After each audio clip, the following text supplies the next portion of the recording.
నమస్తే. మూక్ ప్రజాగళం పీడిత ప్రజల గుండె చప్పుడు. ఈరోజు ముఖ్యాంశాలు.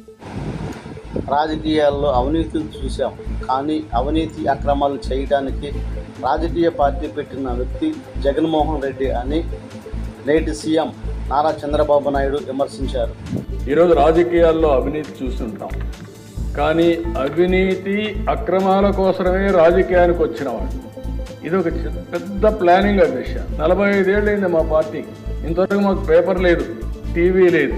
పార్టీ పెట్టేటప్పుడే పార్టీ పెట్టకపోయినా ఒక టీవీ లేకపోతే ఒక పేపర్ ఇవన్నీ క్రియేట్ చేసుకొని స్టార్ట్ చేశారు.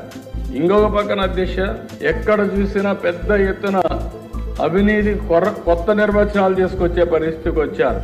ఇవన్నీ చేసి రాష్ట్రంలో మీరు చూస్తే రైతు బజార్లని, తహసీల్దార్ ఆఫీసులని, కొన్ని హెల్త్ సెంటర్ని తాకట్టు పెట్టారు.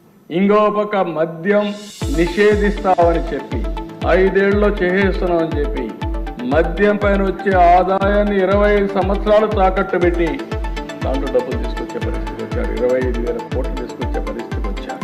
ఏమన్నారు అంటే ఎక్కడికి పోయిందో అర్థం కాని పరిస్థితి వచ్చింది. కేంద్రం ఇచ్చిన నిధులన్నీ దారి మళ్లించారు. పేదలకు చెందవలసిన పథకాలు చాలా వరకు గడ్డు కొట్టే పరిస్థితికి వచ్చారు. ఈ రోజు మీరు చూస్తే దేశ ఇంత మునుపు మినిస్టర్ గారు చెప్పారు, ఆ డబ్బులు కానీ వచ్చుంటే మళ్ళీ మనకు కేంద్రం ఎప్పుడు కూడా డిఫరెంట్ స్కీమ్స్కి డిఫరెంట్ పందాలు డబ్బులు ఇస్తారు. ఈరోజు నరేగా ఉంది, 90% కేంద్ర నిధులు వస్తాయి, మంది 10% వస్తాయి. ఇందులో 70% లేబర్కి ఇవ్వాలి, 30% మెటీరియల్ కాంపోనెంట్కి ఇచ్చుకునే అవకాశం ఉంటుంది. దీన్ని ఎంత ఇది డిమాండ్ డ్రివన్, మనం ఎంత ఉపయోగించుకుంటే అంత ముందుకు పోతాం.